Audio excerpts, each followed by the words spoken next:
In this video, we're going to talk about solving equations, how to keep an equation balanced, and something called inverse operations. So I want to start off by saying that a lot of what I'm going to talk about in here is going to feel kind of unnecessary. Like, we're going to be solving pretty simple equations.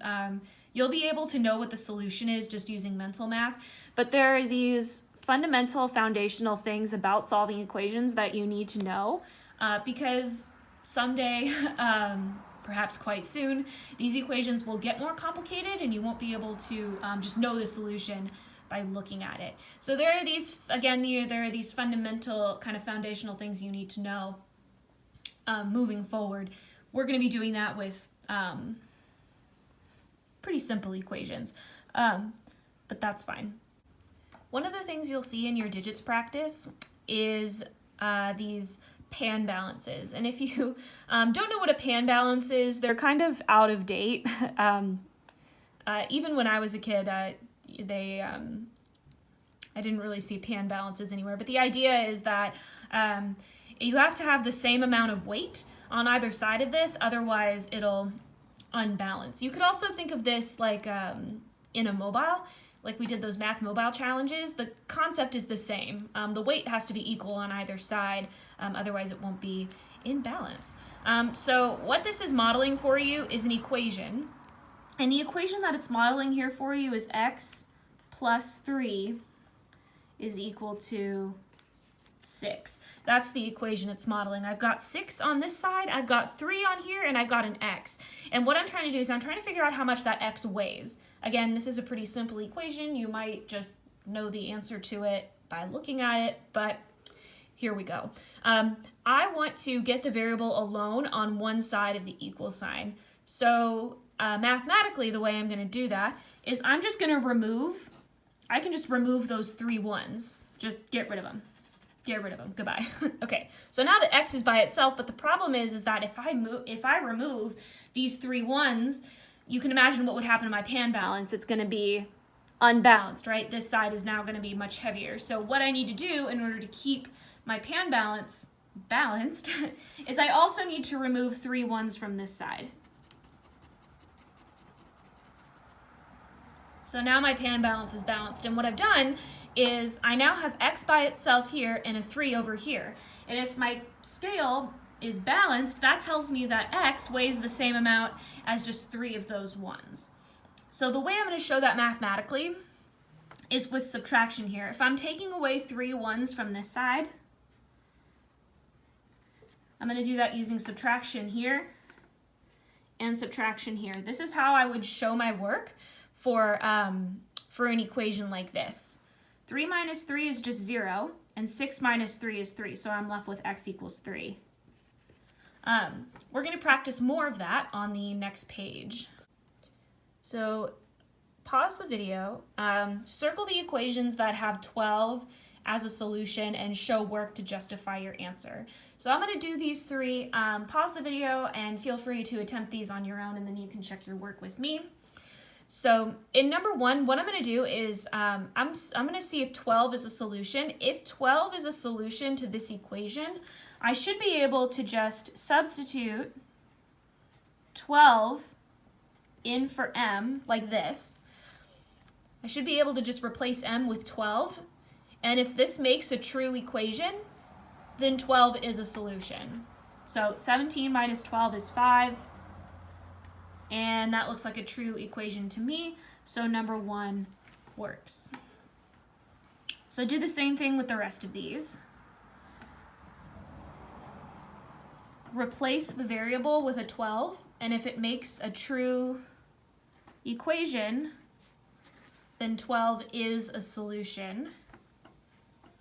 And it looks like all 3 of these. Yeah. So 12 would be a solution to all 3 of those equations.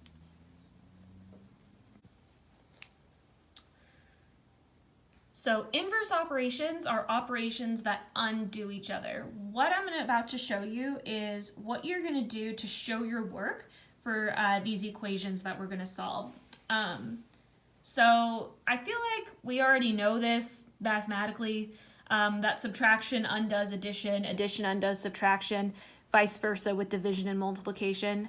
If I start with a 12 and I subtract 4 and immediately add 4, I end up back where I started. That's the basic idea. And works the same way with division and multiplication. If I go 12 times 4 and then divided by 4, I end up back where I started. So what I'm going to do is I'm going to use inverse operations to solve all 4 of these equations. Now again, these are simple one-step equations. You can probably figure out what that variable is going to be just by looking, but what I want you to do is be able to show your work for this. Because again, remember, these equations aren't always going to be this simple. So I've got x plus 10 equals 9. I'm trying to figure out what x is. So what I'm going to do, I want to get x by itself on one side of the equation. So in order to get x by itself, I need to get rid of that plus 10. How do I get rid of a plus 10? I'm going to minus 10. Okay.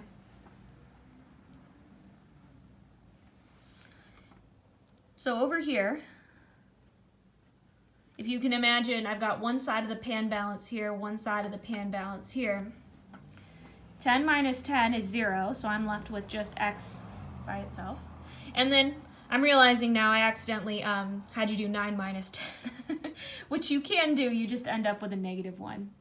So there's a little intro to integer operations there, but anyway, you go 9 minus 10, you get a negative 1. Let's try the next one. That one's a little confusing. So again, x minus 10 equals 3. I want to figure out what this variable is so that when I subtract 10, I get 3. So I want to get x by itself. If I want to get x by itself over here, I need to undo this minus 10. How do I undo a minus 10? I'm going to go plus 10 on both sides. So a minus 10 and a plus 10, just like it did over here, those undo each other, or kind of cancel each other out, so I'm left with x. And 3 plus 10 is 13. And sure enough, if I check it with the original equation, 13 minus 10 equals 3, that does make a true statement.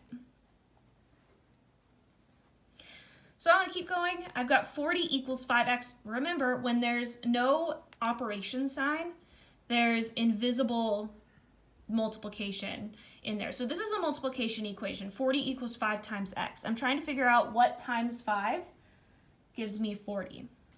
I'm going to use division to do that. If I want to get x by itself on this side of the equation, I need to undo this times 5. And I'm going to undo that times 5 by doing the inverse operation. I'm going to divide by 5.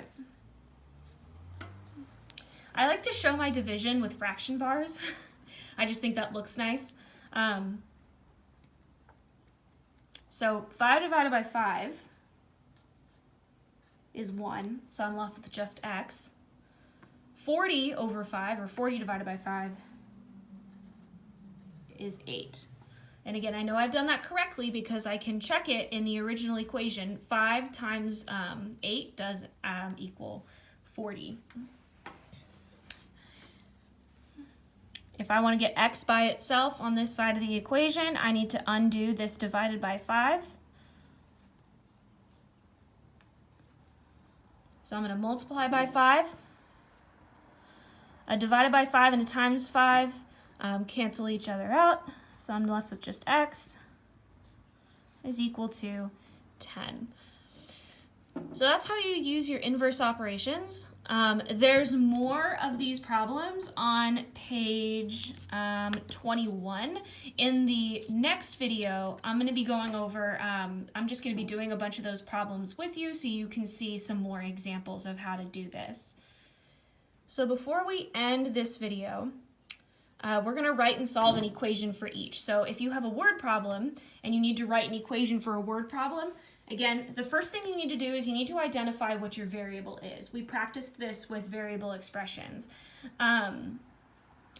So again, what do we know? What don't we know? Laura and May participated in a quiz contest. They scored 23 points in all.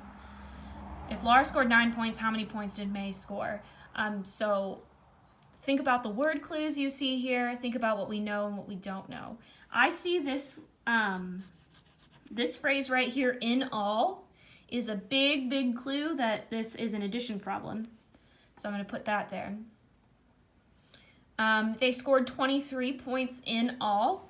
That indicates to me that 23 is the total. So I've got something plus something equals 23.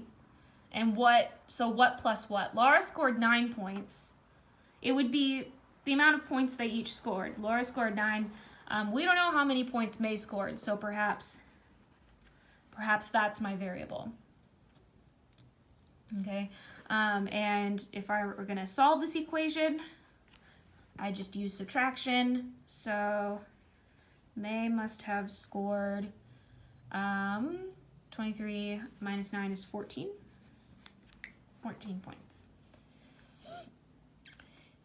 In number 6, 12 kindergarten classrooms. If each classroom can accommodate 15 kids, how many students total? I see this word total here, but I don't know. If there's 12, I don't think this is addition. If it's 12 kindergarten classrooms and each classroom can accommodate 15 kids,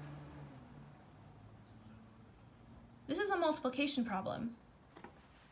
There's 12 classrooms and 15 students per classroom. So I just need to figure out what 12 times 15 is.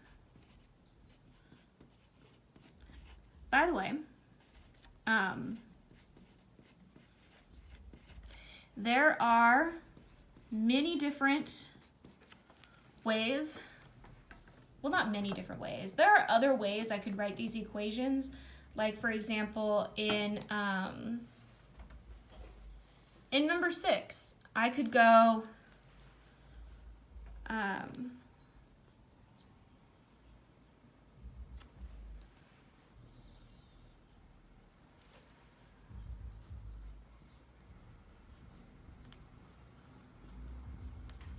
I could write this, which is fine because, you know, my solution would still be 180. I could take the total, divide it by the number of kids, and get the number of classrooms.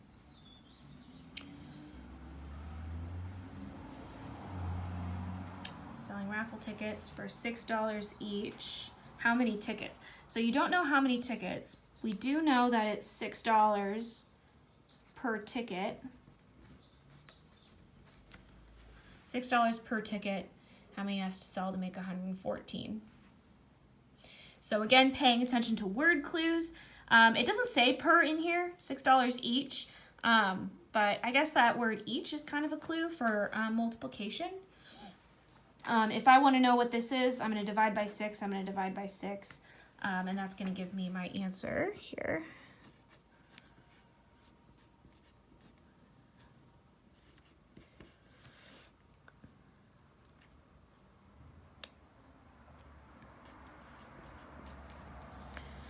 So I'm getting $19 per ticket. So in the next video, we're gonna practice solving some more equations, and make sure you also watch the Brain Pop video that I included on your to-do list as well for this week.